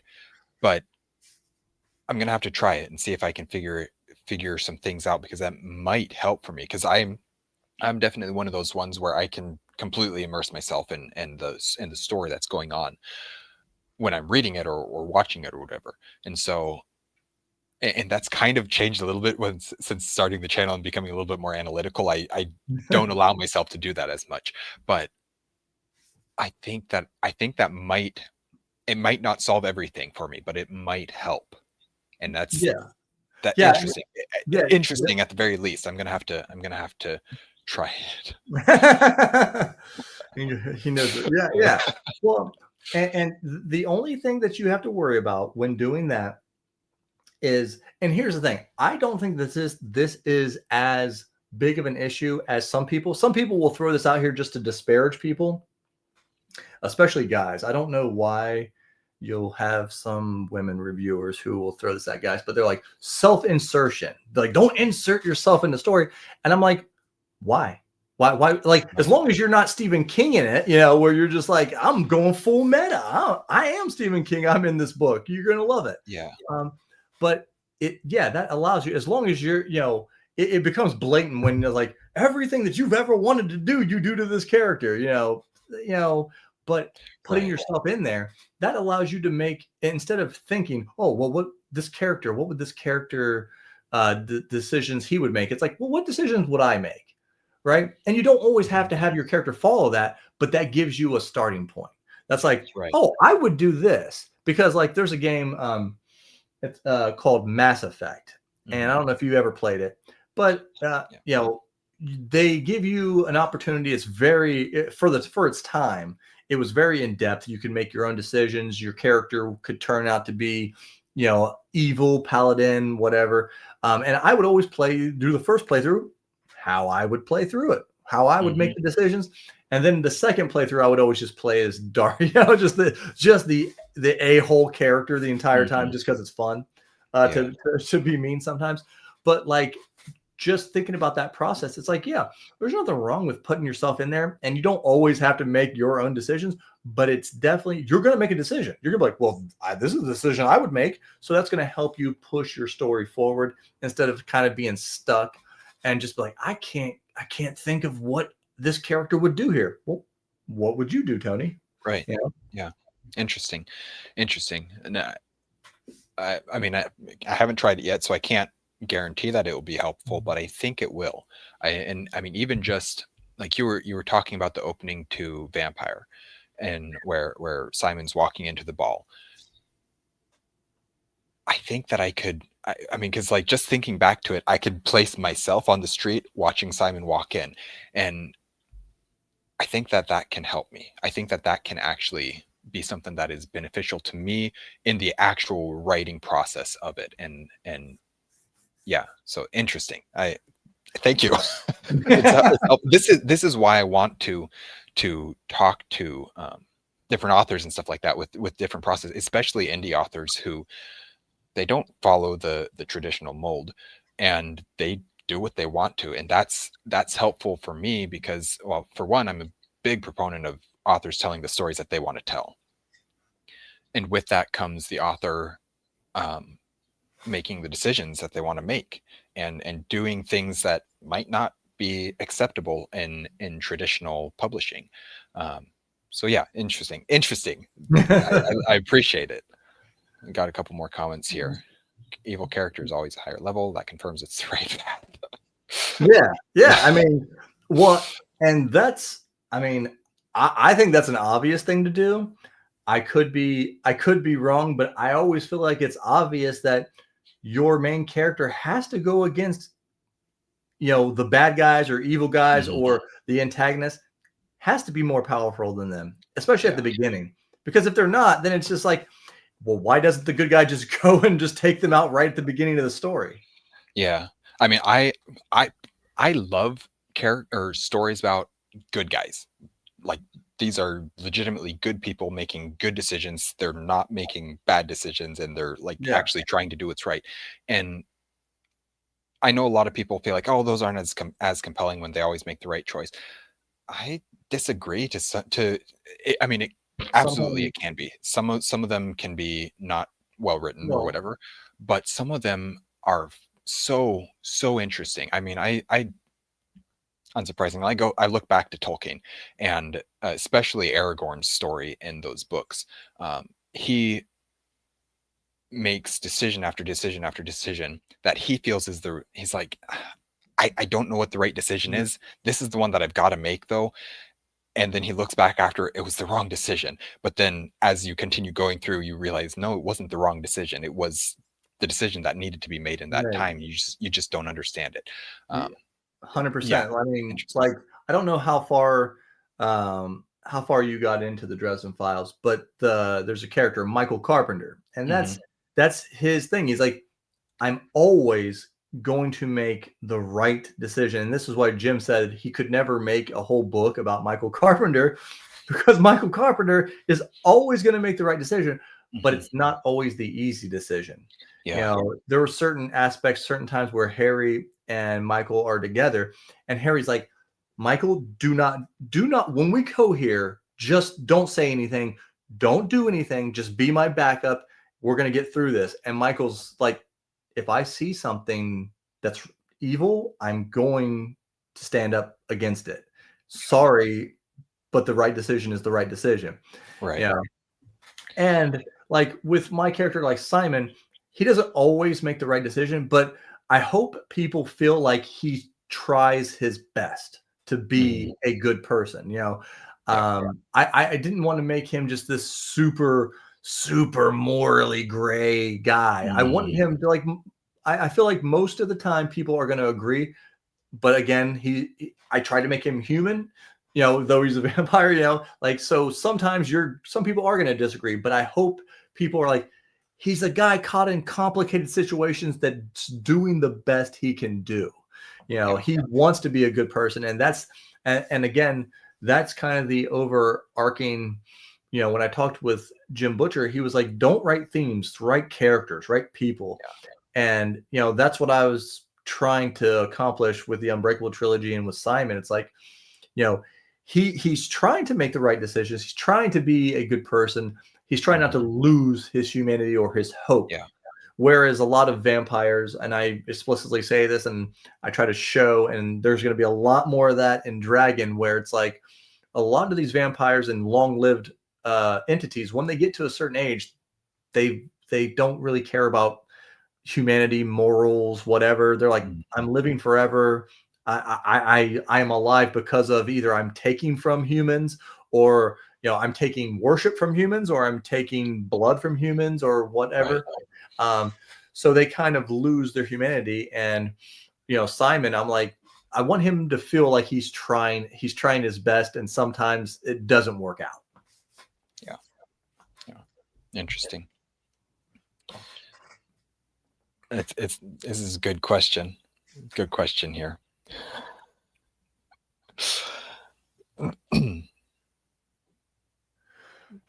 Oh, Might be a well, little I bit guess. of something that might be being worked on. Maybe not. Not sure.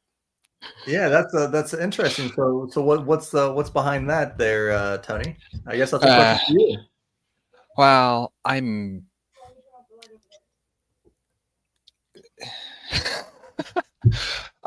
not really a writer. I'm not really. I consider myself a storyteller, but not a writer. But sometimes there's stories that need to be told, and the only way for me to tell them is by writing them. And sometimes I get roped into writing things with other people, or at least thinking through things with other people. So that might be where this one's coming from. Okay, all right. But if something ever comes of it, that would be fun. I'm not sure that anything will, but I hope so. I do hope so. Of course, I hope so. I want stories to be out there. Um, I hard wholeheartedly disagree with this comment, and I will not He's, be engaging with it further. he's emotionally compromised. Oh my god. Matter to things older than the written morals. There, I can see how that argument could be made, especially from a storytelling perspective. I'll leave it at that. Yeah. Yeah. Yeah, I can sometimes this. That's all right. Yeah. All right. Let's see. Let me find another question here. What is, and this is kind of, I'm kind of weaving a couple of different questions here together, but to start out with, what is something you found very beneficial to you as a writer, but then taking that and also how has what is something from each of the books that you've written that you have learned from, and that you say something specifically that you have taken from that book and have taken into the future of your writing? Yeah, I mean, I think you take something, and Sanderson has talked about this, where he was, what did he say? He wrote, in typical Sanderson style, he said, what did he say? He wrote 13 books, and Mistborn was the 7th book, and that was the first book that he got published, or something like something to that effect. So yeah, you're gonna take something from every book.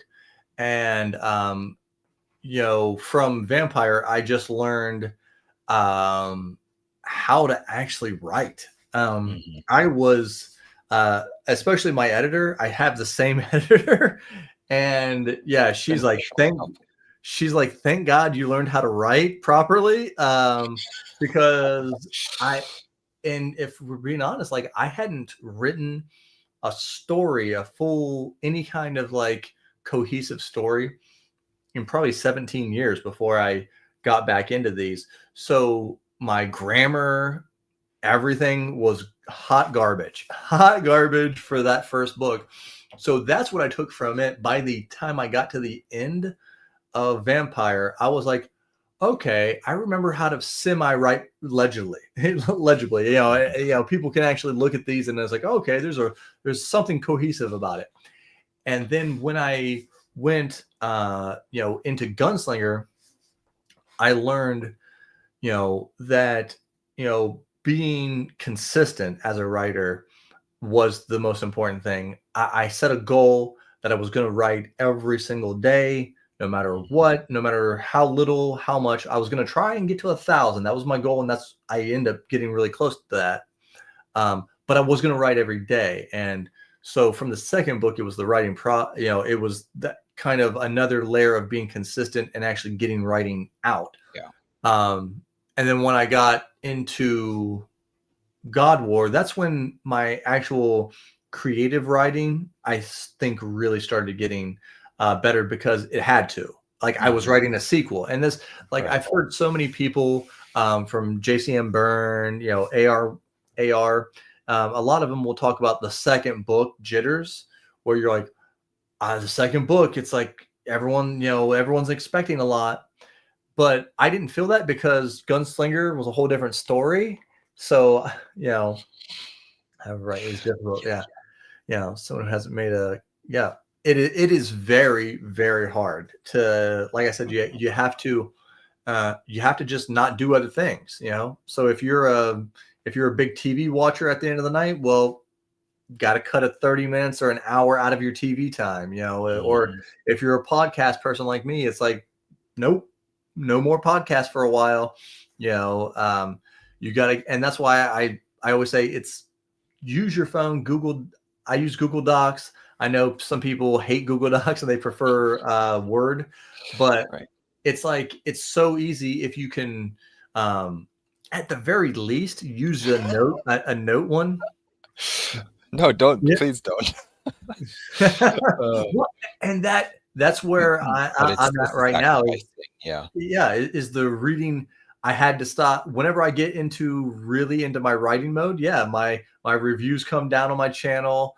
That's when you see me coming up with like a lot of like different odd types of things, more brain teaser discussions for people, that's because I'm probably in the writing process, and I'm like, Mhm. I can't, I need to spend a couple hours writing. I can't spend 8 hours a day listening to books at the moment. Yeah.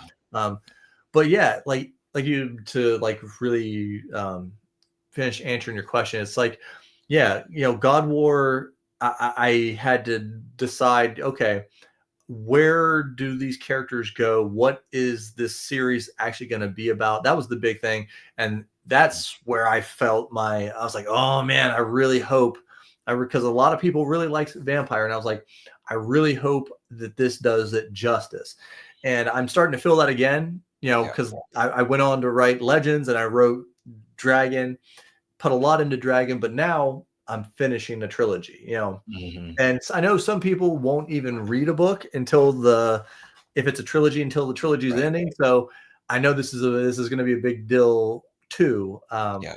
So I'm trying to make sure I wrap everything up, perfectly. And maybe this will be one of those things where I look back and I'm like, when you ask like, oh, what did you take? And it's like, well, I learned.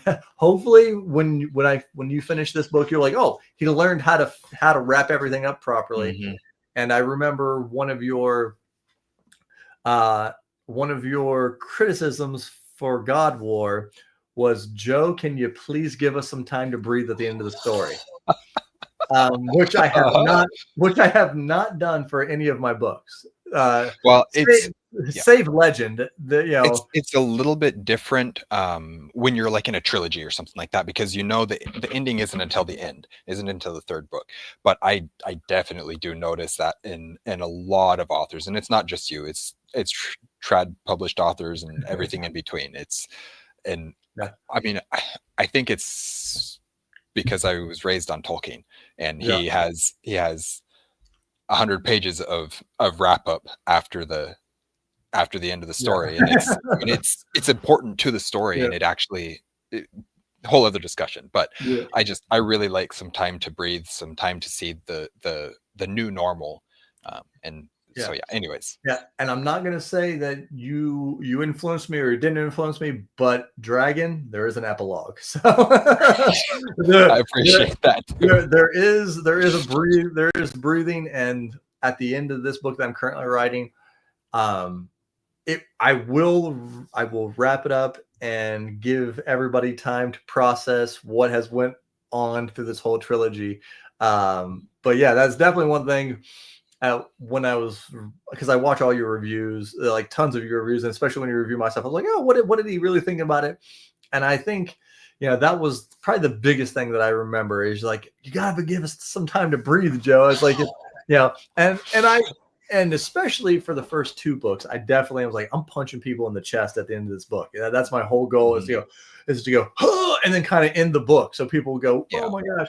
But hopefully, now that I've gotten several more books out, people won't be so afraid, because I can understand and I get it. You know, I the abrupt stop too. I uh, I didn't, I know sometimes people with indie authors, especially, they're afraid. They're like, well, I don't want to get into this series, and the guy just ghosts everybody or stops writing. So hopefully now that people, I got 4 books out, a fifth one's done, so it just has to be polished up, and mhm. people will trust me that, yeah, I'm hitting you in the chest with a few of these books, but it's gonna work out in the end, guys. Yeah, I'll take care of you guys. yeah. It ends like that. That's exactly how it ends. He also says you need to keep writing, and I agree. I'm the more books you give me, the happier I'll be. Well, as long as I have time to read them. But no, it's. I mean, I. It totally depends on the story. Some stories can have an ending like that, and it works just fine. And I actually think with Gunslinger, it worked well. Um, some of the other ones, and I'm not faulting you or anything like that, but it is something that I have noticed, and I'm not requiring that every author does it with every book or anything like that, because it's that's such a specific thing. And again, tell the story that you want to tell. I want the authors to have their vision completed in the way that they want it, which is part of why I make a horrible editor or beta reader or anything. I'm just like, if this is what you want, I like it. I'm here for it. I mean, I can do like grammatical things, but not the actual. I don't want to mess with people's stories because it's not mine. It's not my story.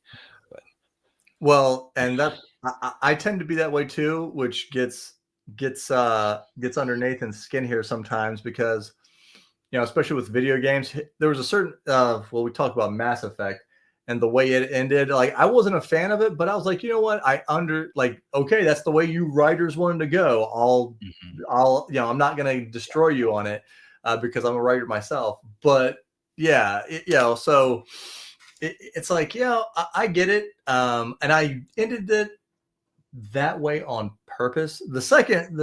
God War, I give you guys a half a breath at the end, just a little bit. But this, I guess if I can give it away a little bit, just to give a little bit away about the third book, is there's going to be another story that's basically going alongside God War. And then we're all gotcha. So it's the way God War ended. It's you guys are going to understand. It makes perfect sense that it ended the way it did. And everything in my books, especially if you're like, well, that was crazy or that was a weird thing to happen. They all happen for a reason. Yeah. Well, I mean, that's something that was very obvious to me. Gunslinger was the first one I read, and it ends, and I'm like, what did you do? And then I thought about it. I was like, oh, it makes sense. I understand. And then, especially as I've continued reading in the universe, it fleshes out the world. You learn more things about what's going on. You learn how the world works a little bit better, and the things that you maybe were less sure about make a lot more sense as you continue reading and I mean, it's not that the books don't make sense in and of themselves, because they do work. I mean, you've got Gunslinger, which currently at least is a standalone. You've got Vampire, which is the first book in a trilogy. You've got Legends, which is a collection of short stories. So that's 3 different places that you can start right there. And then you've got this Dragon, which presumably would be another starting point. That's a lot that you can, a lot of places that you can work with and start with. And if they don't make sense in of themselves, it kind of, the whole universe starts to fall apart. And so you tell these self-contained stories that just connect, and the more you read, the more you understand how much they connect. And there's going to be a lot, with Dragon taking place in 79 AD, technically the first book chronologically, or the first story that gets told standalone in the same universe. Right.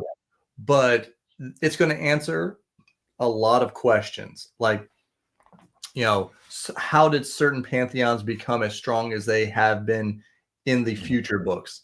That's going to be laid out. Why we don't see certain pantheons or certain characters. You're going to figure that out. And I really think this being Dracula's book, it's going to go one of 2 ways. If you've read the other books, you're probably waiting and you're like, okay, why is Dracula so revered or so hated or respected by these other entities, which I've, put forward in these other books? And then if you go into Dragon and you read Dragon first, you're going to be excited about, okay, we've seen what Dracula is capable of. What is he doing in these other books? How is he influencing everything else that is going on now? Because now you know what he's actually capable of and what he might not be capable of. Mm-hmm. Yeah, that's exciting. I'm just excited. I think it's going to be fun. A question, kind of a little bit, not so much about the writing process, but how do I want to word it? Do you have stories that you want to tell outside of the More Than Human universe, or are you one of the do you feel like every story that you have to tell can fit into your More Than Human universe? Yeah, that is the thing. Again, like I said, like some people will be like, Joe, you're a writing machine. How do you get how, especially publishing books? But yeah, dude, I have the ADHD. Like I have the, I am. When I was on Twitter, when I was first on Twitter, that was the big thing. Like, how do you stay on one story when there's so many different things that get you excited? Yeah, I have, and I'm and I'm trying not to give it too much attention because I try to stay. I'm like I'm on task, right? Cocaine and bourbon. Oh my god. That sounds I like a bad yeah, combination. I try to stay on task and try to stay in the universe. But yeah, there's this like pseudo sci-fi, like just couple 20 years ahead story about like AI versus Mhm. human or the human spirit type thing. Right. I've been going back and forth with Nathan about, and could I make that story fit into the More Than Human universe? I could, but I also kind of like, oh, maybe I'll do a one-off, Mhm. and just see if people like that kind of a story that doesn't have to be connected to really Yeah. anything. So yeah, sometimes I do, but I really, if you want to complete a series or you want to complete a trilogy or something, you gotta you gotta stay Right. focused. So I try not to give it too much of my bandwidth. But yeah, there are stories on the peripheral that I was like, oh, I'd really like to try my hand at that. And the great thing about being Yeah. in modern times before you get I get to that. Which if you read the short story collection, there is one urban fantasy story at the towards the end. I think it's the second to last story in More Than Legends. That is a urban fantasy. Um, and I try not to name the character in that on purpose and see if people can just. I don't think it should be too hard to figure out who it's supposed to be, but yeah. So we're getting there. I gotta finish this trilogy, and then we will be going to modern times. But yeah, I'm definitely squirrel thinking about all kinds of different stories. And again, what I was going to say before Nathan hit me with the cocaine and bourbon is I'm a huge history buff. So sometimes I just want to write about certain historical figures or Right. mythological historical Mhm. figures, and I'm like, I can just throw them into my universe. I can make it make sense, and it can be fun to me. So I, unlike some authors are like, well, I have to go write a different thing because I can't. I'm getting bogged down in my universe. I'm still having fun. Like I'm still every character. I mean, there are characters like that's what one of the shorts that I used to. I think I don't know if that's how you found me, but one of the shorts I used to do was mythological figures and creatures, and like one I haven't touched on yet is Robin Hood. Like Mhm. I want him in the universe somewhere. I I don't love know. Robin Hood. I don't It's know one where of he's my going to favorite be, myths or but legends. Yeah. because I think I am. If you were like, okay, we have this ability to just know things, he's real in some aspect. There's Mhm. too many other stories that just kind of pile on top of him that I'm like, and I've watched a bunch of documentaries about possible like Robin Hood. There was a guy named back in the 1400s, and Mhm. there's different variations. But yeah, I love those kind of characters and stuff. Yeah. And so Robin Hood, he'll be coming up somehow, some way. All Yeah. right. I'm looking forward to that too. Um, all right. So kind of trying to wrap up here. So what do you have? We've talked about it a little bit, but what do you have coming up next? Okay. So And what writing, are you working on? yeah. So writing wise, we have More Than a Dragon, which is that's actually a dual POV story. First time I've ever done that. It's Dracula and a woman. I don't want to say too much about it till we get the blurb and everything perfectly Mhm. written. But yeah, that's Dracula's story takes place in 79 AD. You know, an invasion of some sort happens, and you know, the world asks for their monster to go up against these monsters. So that's where Dracula comes in. Interesting. I And, like it. you know, and then I'm currently working on the trilogy, about 6 chapters in. And then booktube wise, we're running through Dungeon Crawler. We've been doing about one live discussion, one book a month, but probably not going to happen until January for the next one because of the holidays. Right. I'm doing this tournament thing, so maybe that'll be December. Maybe in December, I'll do a live where we all debate who's the actual best world builder. Can anybody dethrone Tolkien? Who can give him a run for his money? I think his second round matchup's coming in 2 days. It'll be I don't know if this person's going to win, but I think there's going to be a lot of people going, why are you making us choose between these two? I think there's going to be a lot of that. And then like cool things on the horizon. I'm going to be interviewing Craig Allenson on Podium Publishing's channel, which is, you know, for the newest X-Force book, which is my favorite science fiction book series. So I'm getting to work with Podium again. So that's cool. Yeah, hopefully that becomes a more regular thing. And then I don't, well, we're an hour and 50 minutes. And you know what? I'll lay something out here. And if anybody's here watching at an hour and 50, they'll get to hear something probably before anybody else does. But I am in like more than serious talks for having Jim Butcher back on the channel. Nice. So that may be happening around release time for 12 months. So that's working pretty well. And then I have a couple other authors that a lot of people would know, kind of working on the back burner, January, February stuff. So January is going to be a crazy month, guys. So if you're watching the channel, a lot of stuff is going to be happening in January. Excellent. Good. Yeah, it's cool. That's exciting. And then the last question that I have been asking authors when I interview them is to recommend a book. What's a book that you think either I should read or that you just want to recommend to the viewers? Okay, so a book I recommend every time that I can recommend it. I haven't recommended it in a while because I haven't done any of those type of recommendation videos yet, though it probably is time to redo my top 10, but let me. All right. So this book is The Grand Dark by Richard Kadrey.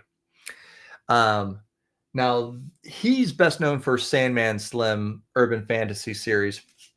This book is so different. Like it's a kind of steampunk dystopian novel where there was some kind of big war that happened, and well, we could always just say, I mean, that's the answer to everything right now is Dungeon Crawler.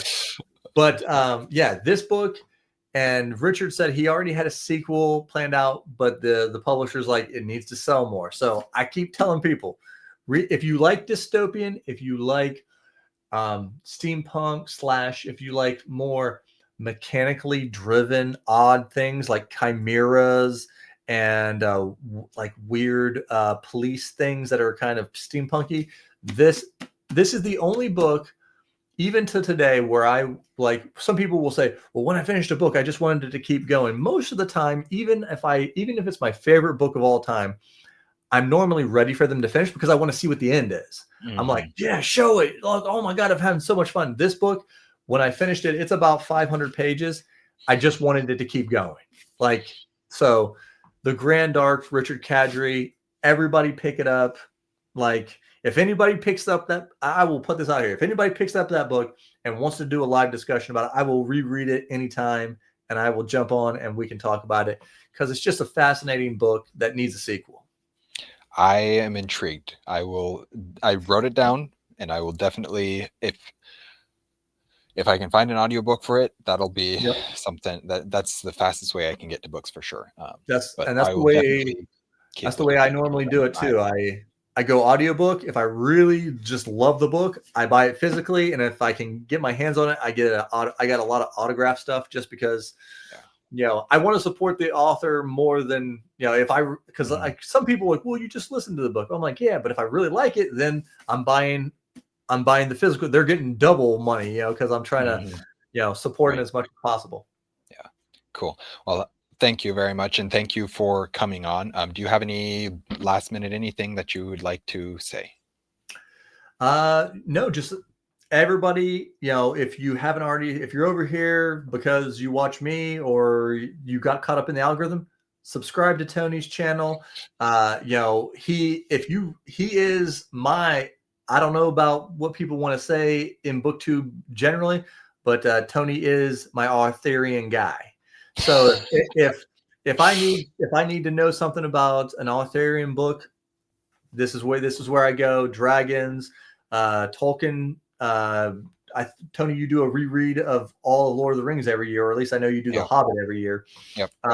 So yeah, if you guys want any information or any videos about Tolkien, Middle Earth, all that good stuff, Tony is the guy. I appreciate it. There's far more people that there's a ton of people who know far more than I do about it, but I appreciate it nonetheless. And absolutely, if you don't know J.R. Carroll's channel yet, go subscribe to his channel. He's puts out some great content as well, and buy his books. Check out his books. He's got very fun stories, very interesting. I love the world building that he does with the making it very realistic, or very real world, but also bringing in all these fantasy elements into it. And it's very fun to see how he has chosen to do that. So absolutely go check out J.R. Carroll's books as well. Thank you, guys. Yeah, thank you. And how do I end videos? Stay warm.